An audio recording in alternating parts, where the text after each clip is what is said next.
Hello everybody and welcome to Teldo Daily number 17, and today I'm going to be talking about the rifle.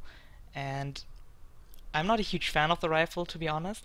I think it's a little bit too weak and it feels kinda clunky, but many people requested a video for this, so I think it's a good idea to make a video about this. And here we go. Just like always, I'm going to start with the skills, explaining what they do. And the first one is the hip shot. It's the normal auto attack. Has a bit longer range than the pistol. Only deals direct damage, but scales pretty well with direct damage. And yeah, the damage is decent, but the best thing about it is that it's very, very reliable and it pierces. So an enemy sidestepping, you will always hit him. Like, he needs to dodge to avoid the shots or block or something.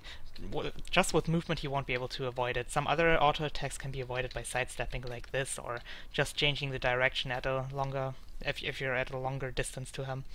And this shot is very reliable, so it's a pretty good auto attack. Could deal a bit more damage, but it's still pretty good. Then we have the net shot. It's an amazing ability with a short cooldown, but it has the problem that it has a very slow travel time, as you can see. You can easily dodge it if you see it coming, and you can also sidestep this. So that's a big problem. So if someone is at a longer range and he just changes direction while you're shooting the net, you're just going to miss it. So this shot is not as reliable, but if you can hit it, it's amazing. Only 8 seconds cooldown for 2.5 seconds immobilize. Hell yeah, that's amazing. Then we have the blunderbuss. Has a relatively short range. This is the max range here. Doesn't deal that much damage on this range, but it deals more damage when you get closer to a target, and it also applies more bleed stacks when you get closer to a target. So let's see.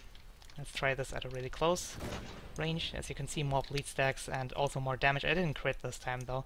Very good ability, deals a lot of damage, only 8 seconds cooldown as well. It's pretty good, but yeah, well, whatever. let's continue. The overcharge shot is probably the best ability of the set. It has a relatively short range though. This is the max range of it, and I have the range trait as well already, so you have to keep that in mind. And it knocks yourself back and knocks the enemy back. It deals a lot of damage as well, deals more damage than an auto attack, 900 base damage, and it's probably, well, it definitely is your best ability to CC a target and set up a burst. And the problem about it is though that you CC yourself, but I'm going to talk a bit more about this later. Then we have the jump shot. Deals a lot of damage. It deals damage where you jump from and where you land. So if you stand next to an enemy, you can deal a lot of damage with that. I didn't even crit, and I dealt a lot of damage to this guy. So let's see, I'm just going to use it in a second again. The problem with it though is that if you see that someone is casting it, you can easily hit that guy, because you see how long the animation is and you can't cancel it really, but you see the damage is really high. So if you know that the enemy can't really retaliate, then this is a really good ability to use. Otherwise it's very dangerous to use.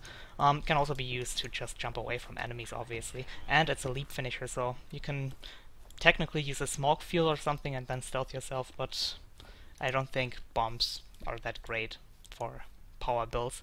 But, well, I guess I'm going to talk about that in another video. So yeah, that's the abilities, and they don't sound too bad. They actually sound pretty good. The reason why I think it feels clunky is especially because of the jump shot. It got a lot better. A long time ago, this ability was really clunky. It had a very long time that you needed before you landed at an enemy. It was so clunky, but it's a lot better now. It's still very vulnerable time when you use that ability, so that's a big disadvantage. That's why I barely use it, unfortunately.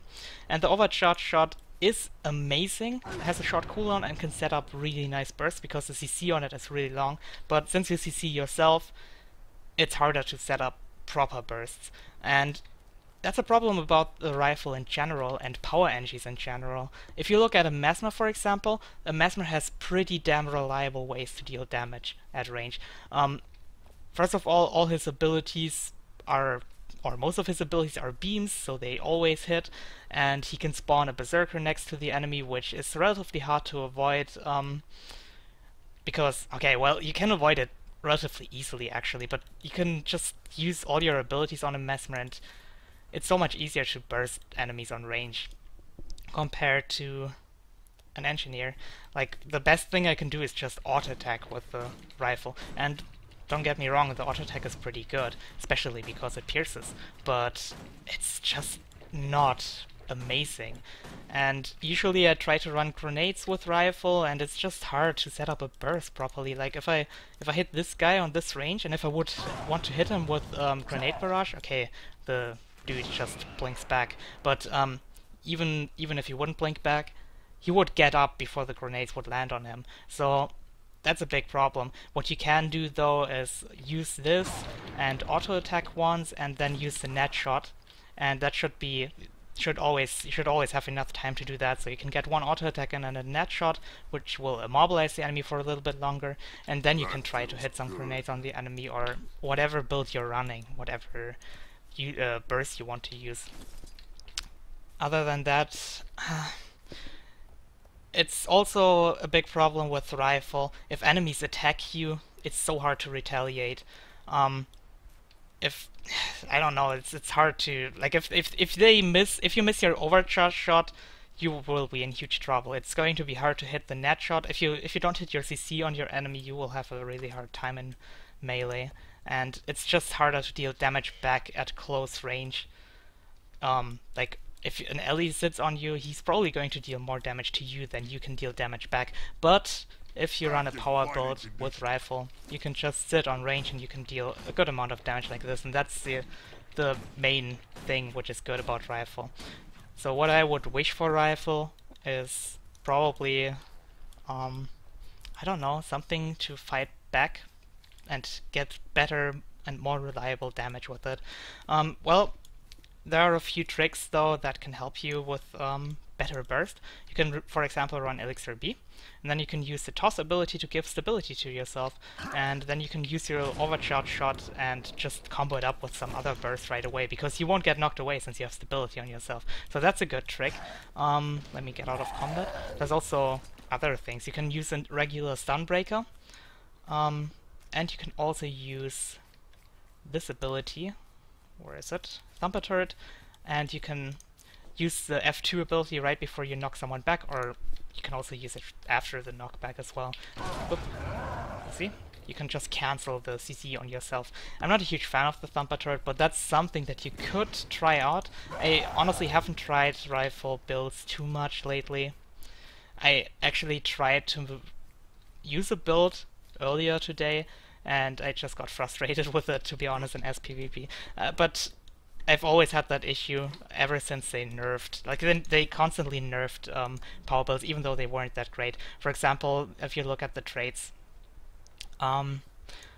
this incendiary powder used to be tier 1, and you could just take it here, and I have to take the turret knockback because I don't know, because I can't take anything else. I rather take the explosion damage, because it's also tier 2, and I need the Grenadier trait, so I cannot take the burning trait anymore, and that was a lot of extra damage as well. So power just got worse and worse over time, and rifle as well. Ever since the 100 nades build got nerfed, if you remember that, I never really played rifle anymore, which is a bummer because I really enjoyed that build. But yeah, that's about it. Let me think if there are some other things that I forgot about that I could mention. Wait, let me see how that works. Okay, you can also still stun break with other stun breaks as well after after you use the rifle 4, but with other stun breaks you need to time it. You need to wait until you land on the ground when you knock yourself back, or otherwise it just won't work. But yeah, that's about it. There isn't too much depth to rifle. I haven't used it that much lately, and I just wish it would get buffed a little bit so power engineers would be a thing again, because I think power engineers are actually pretty fun. But yeah, I hope you enjoyed the video. Thank you very much for watching, and see you guys in the next daily. Bye!